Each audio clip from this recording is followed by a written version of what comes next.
the day when you used to drive up to your favorite fast food chicken restaurant, order a bucket of that greasy high-carb fried chicken with those high-carb mashed potatoes and that high-carb gravy and that high-carb biscuit? You remember those days? Well, now that I got you in the mood for that kind of a food, you probably remember it. And you probably thought being on a low-carb diet, you'll never be able to eat that again, right? Guess what? You're wrong. I have a recipe today for keto-friendly fried chicken that tastes like the real thing. Let me tell you, it is so easy and so good. And I also have a recipe for a keto potato substitute topped with a no-flour gravy. And if you want printable versions of these recipes, you can check out my website at janetsdeliciouslowcarbkitchen.com. You can find printable versions of these recipes and other goodies there for you. And if you're new to the channel, make sure you don't forget to hit that subscribe button. Also, when you hit that subscribe button, slide your little mouse over next to it to that little bell. Click that bell. That way you can be notified every time I put out a new video. And while you do that, let's get cooking.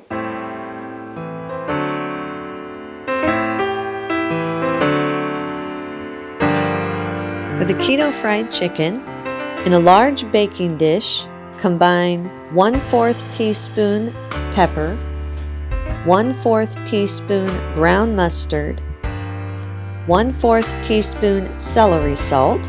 If you don't have celery salt, you can use seasoned salt or regular salt. The celery salt just gives it a little bit of a different flavor, which I like, but it'll still taste good with either seasoning salt or regular salt.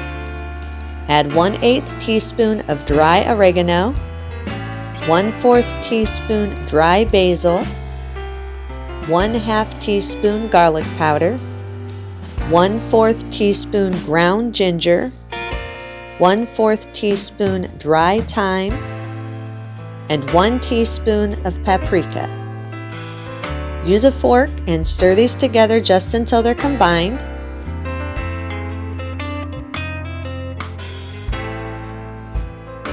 Add 2 cups of the milk of your choice.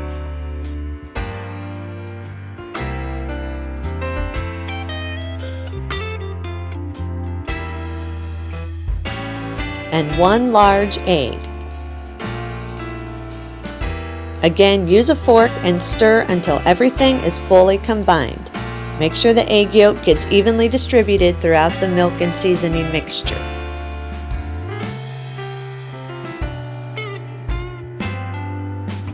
Add 3 to 4 large boneless, skinless chicken breasts to the milk mixture, or you can add 6 to 8 boneless, skinless chicken thighs, depending on whether you prefer thighs or breasts.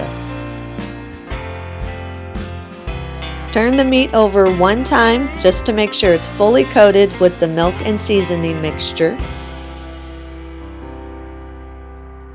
Cover the baking dish lightly with plastic wrap. Then place it in the refrigerator and let it marinate for at least 2 hours. You can leave it up to overnight if you want to. The longer you leave it marinating, the more the flavor sets into the meat. After it's done marinating, remove the meat from the refrigerator. In a large 12-inch skillet, place 2 cups of oil of your choice. I'm using canola oil. You can use any oil you want. This is for frying the chicken. Preheat the oil over medium heat for about 7 to 10 minutes. You want it nice and hot. While the oil is preheating, in another large bowl, add 1 teaspoon paprika, 1/4 teaspoon dry thyme, 1/4 teaspoon ground ginger, 1/2 teaspoon garlic powder, 1/4 teaspoon dry basil, 1/8 teaspoon dry oregano, 1/4 teaspoon of celery salt or regular salt, 1/4 teaspoon ground mustard, and 1/4 teaspoon black pepper, and 1.5 cups of whey protein powder. If you don't have whey protein powder, you can use almond flour or almond meal. It will have a slightly different texture if you use almond flour or almond meal, but it still tastes good and the texture will still be good. It'll just be slightly different than if you use the whey protein, but it'll still work out just fine with the almond flour or almond meal.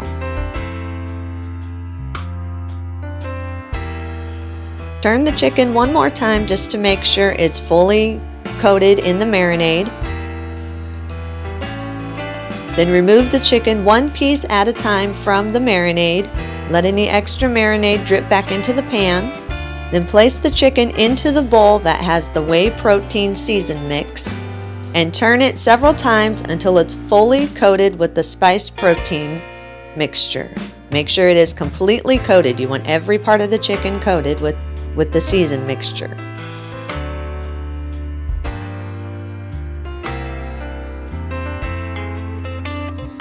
Once the chicken's been coated, then place it into the skillet with the preheated oil. Make sure the oil has been fully preheated before you put the chicken in there.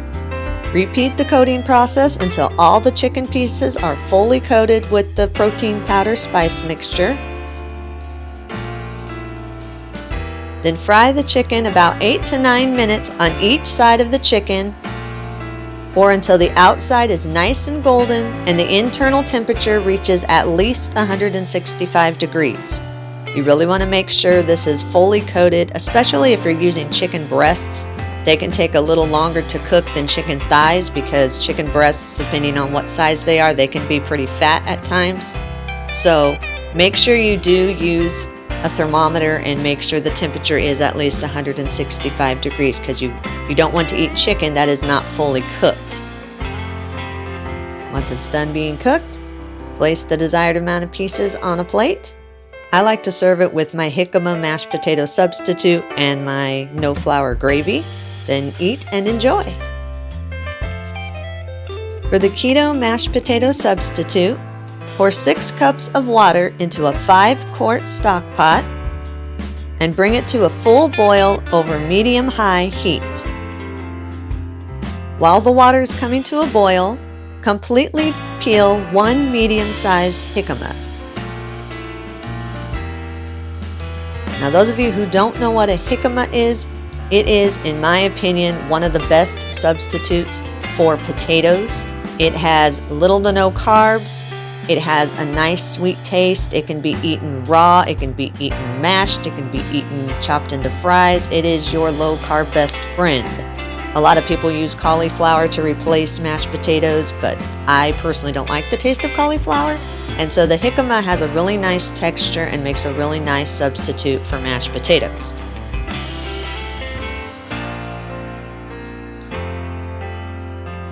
Once you're done peeling the jicama, make sure you get every part of the peeling off. It's really hard to find organic jicama, so you really want to make sure you scrub the jicama good and get all that brown peeling off, especially because the brown peeling has a really bitter taste if you don't peel it completely off.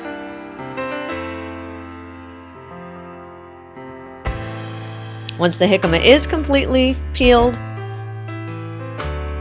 then cut the jicama into small cubes about a 1/2 inch thick. I just put it in my food processor and put the cubing blade on it and let the food processor do his magic.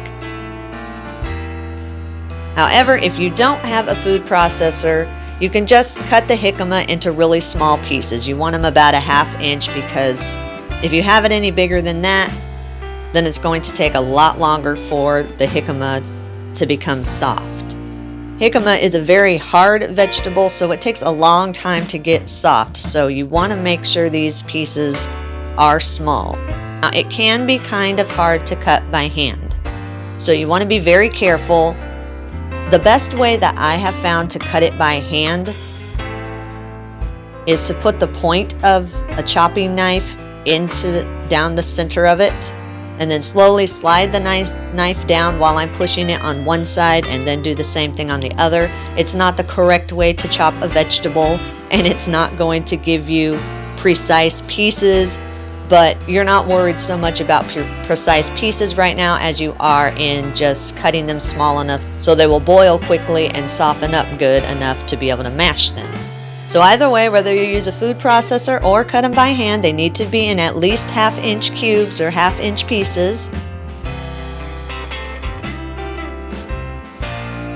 Then once your water has come to a full boil, put the jicama pieces into the boiling water.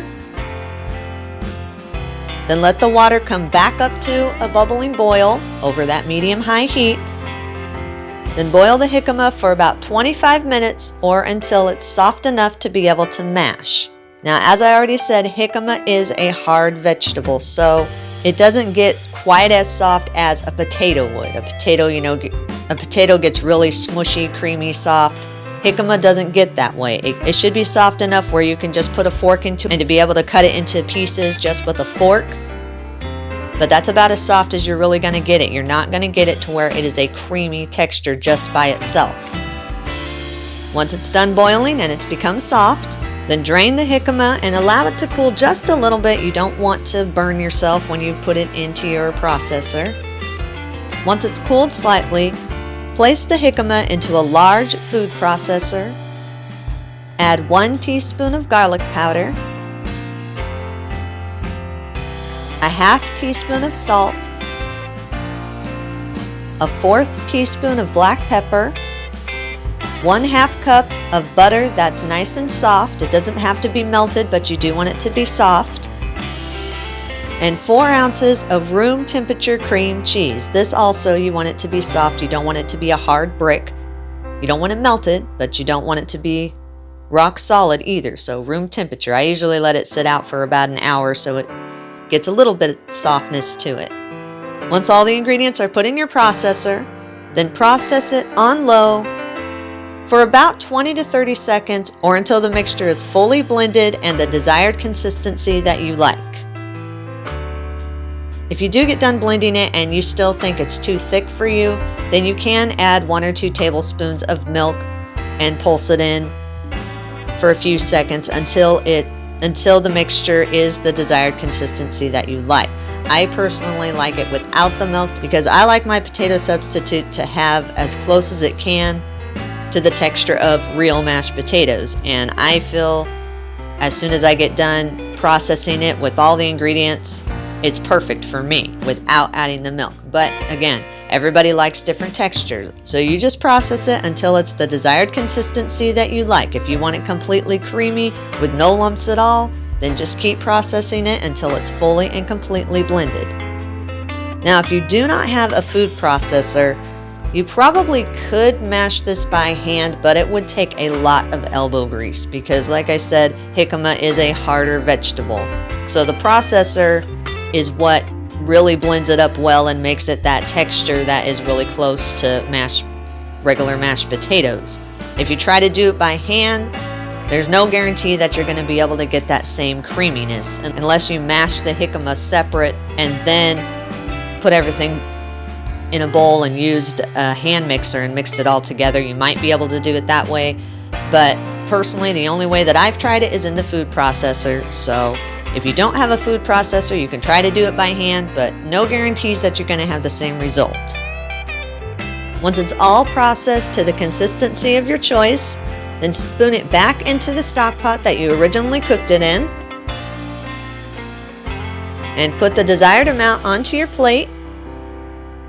I like to serve it with my keto fried chicken and my no flour gravy on top of it. Then eat and enjoy. And those are our recipes for the day. I hope you enjoyed them all. If you did and you want to see more like them, then make sure you hit that thumbs up button, hit the subscribe button, leave me a comment if you want to. Let me know if there's any recipes that you'd like to learn how to make, and I'll do what I can to get those out there for you. And as always, keep cooking.